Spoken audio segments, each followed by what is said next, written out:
On July the 19th of 2023, New York City EMT Julia Fatum and her partner responded to reports of a man having heart trouble on the Upper East Side. The first responders picked up 48-year-old Bronx resident Rudolph "Rudy" Garcia and placed him in an ambulance. The vehicle was only a few blocks from Mount Sinai Hospital when Garcia screamed, "F you!" at 25-year-old Fatum and pulled a kitchen knife from his sock. He then plunged the blade into Fatum's left arm, prompting the EMT to shout to her partner, who was behind the wheel. As the vehicle skidded to a halt, Fatum tried to escape through the back doors but was stabbed several more times in the leg, thumb, and on the left side of her chest, resulting in her lung being punctured. The EMT eventually managed to get out of the ambulance and threw herself on the ground. Because they were close to the hospital, her colleagues rushed to the scene and tended to her. Clips captured in the stabbing's immediate aftermath would show the bleeding paramedic screaming and sobbing as she was treated. Other paramedics and hospital security staff ordered Garcia to stand back and keep his hands down. "I don't know what happened," he was heard saying in the footage, and he was held in the ambulance until the NYPD arrived to take him into custody. In the week that followed, Fatum underwent 3 surgeries at Mount Sinai and then had to walk with a cane for months. In an interview with the New York Post published on May the 11th of 2024, she spoke about the lingering effects of the stabbing. Fatum, who still hadn't returned to work at the time, detailed that as the attack unfolded, she thought she was going to die, noting that she struggled with PTSD in the aftermath. Additionally, she was told that she might never recover from the severed nerves in her left arm. Fatum told a reporter that while her attack had drawn attention due to its brutality, it was just another example of the violence that NYC EMTs experienced on a daily basis. She launched an online petition proposing multiple measures to increase the safety of first responders, including issuing all EMS providers bullet and stab-proof vests and offering self-defense courses. Garcia, whose rap sheet featured 2 felony convictions for assaulting a cop, among others, was charged with second-degree attempted murder and assault with a weapon. He pleaded not guilty and was held at Rikers Island as of the latest updates on the matter. Number 7. Jenna Piscitello.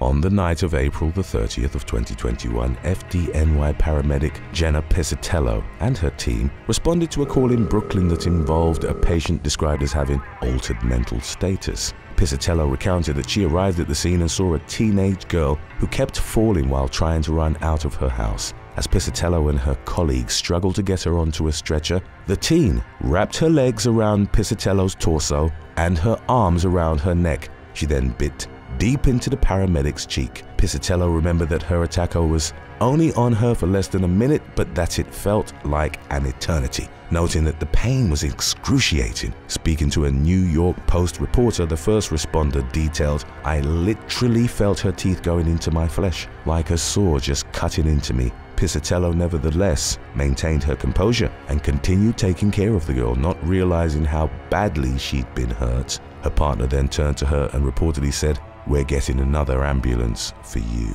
Photos taken after the incident show the bleeding bite mark on the paramedic's face, and she developed severe swelling in the days that followed. The Staten Island resident was treated with 4 stitches, while the girl who'd bitten her was arrested for assault in the second degree and assault with intent to cause physical injury. Number 6. Incident in Rybinsk.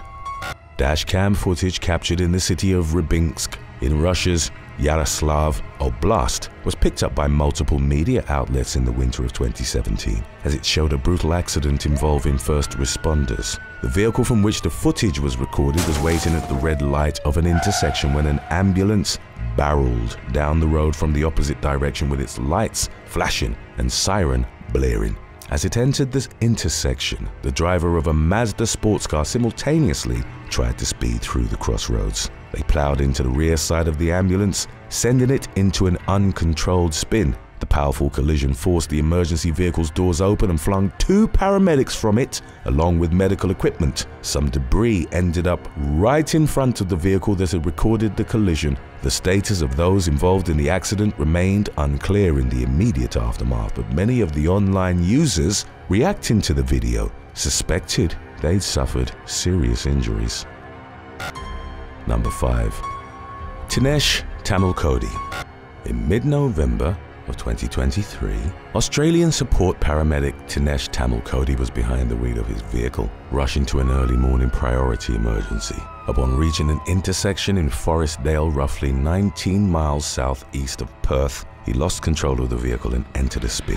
38-year-old Tamil Cody, who'd been working as a first responder for 10 years, crashed into a tree and suffered critical injuries. Photos from the scene would show debris scattered on the roadway around his extensively damaged emergency vehicle. St. John WA Group Chief Executive Kevin Brown told 7 News that other paramedics faced the harrowing task of working to save their colleague's life. Unfortunately, Tamil Cody succumbed to his injuries in the accident's wake, thus becoming the first St. John WA paramedic to die while on duty. An investigative report published in March of 2024 found that Tamil Cody hadn't been responsible for the crash, concluding that he was a safe driver and ruling out distraction, fatigue, and mechanical failure as contributing factors. The crash was blamed on the 50-mile-per-hour limited roads layout, about which there had already been complaints. Number 4. Paul Judd. Australian paramedics Paul Judd and Chennai Bentley were tending to a drug-affected man in Reservoir when they asked 2 intoxicated women to step back. On March the 31st of 2016, Amanda Warren and Caris Underwood took exception to the request and attacked the paramedics. Judd, who'd been an emergency worker for 40 years, took the brunt of the damage as he was relentlessly kicked and punched by the 2 women, who'd lashed out without provocation after a day-long binge on bourbon, champagne, and cannabis. Among other injuries, Judd suffered severe fractures to his foot that would require multiple surgeries. In her drunken rage, Warren also rammed her car into the ambulance. The woman, both of whom were mothers, were arrested in the aftermath. Under Victorian state law, anyone who intentionally injured a first responder was to automatically spend a minimum of 6 months in jail. Warren and Underwood were only behind bars for 14 days of pre-trial detention before they were bailed out. They were determined to have served less time than Judd had spent in the hospital for his injuries, and they wouldn't go back into custody. The duo pleaded guilty to intentionally causing injury. Warren also admitted criminal damage for ramming her car into the emergency vehicle and handling stolen goods as she pilfered Judd's gold necklace. In 2017, Warren and Underwood were jailed for 8 months and 4 months respectively, but they immediately appealed the decision. In 2018, County Court Judge Barbara Cotterill spared them jail time as she considered that special circumstances applied to both women. Cotterill found that their mental state was impaired at the time of the attack, thus reducing their culpability, and that they'd made enormous efforts towards recovering from traumatic childhoods as well as from addiction and mental health problems. Judd broke down in tears when it became apparent that Cotterill wasn't going to give Warren and Underwood custodial sentences. The judge told him, "I wish there was more I could do for you," adding, "I can see from looking at your face that you feel a great injustice has been done, but I have to deal with what I have to deal with." She further told Judge that he could take solace in the fact that his attackers had expressed remorse for their crimes. Outside of the courthouse, Judd criticized the decision as a failure of justice, highlighting that it opened the door for other similar attacks. Ambulance Employee Association Victorian Secretary Steve McGee echoed his disappointment, saying, "How 2 women can assault 2 paramedics who were helping someone and be jailed and then have that decision overturned is beyond me." Number 3. Heidi. In the fall of 2016, an English paramedic who only chose to identify herself as Heidi spoke to the Daily Mail of an incident that had left her in tears and terrified to go to work. In May of the previous year, the young woman employed by the East of England Ambulance Service Trust was trying to help a 75-year-old male pensioner who'd fallen to the ground. As she and a colleague who was a student paramedic were tending to the man, he reportedly pulled her face towards his and tried to kiss her. While Heidi was trying to check his blood pressure in the ambulance, the pensioner reportedly touched one of her breasts and kissed her hand. The 29-year-old paramedic persisted in her efforts to help the pensioner, but he then attempted to grab her other breast as well as her crotch. Heidi freed herself and then cried as she drove the man who just abused her to the hospital. She later reported him to the police and he was arrested for the assault, to which he pleaded guilty. In the Daily Mail interview, Heidi reported that she was angry at herself for how much the attack had affected her as it left her in fear of doing her job. She also recalled past incidents in which she'd been punched and spat at in spite of only trying to help people.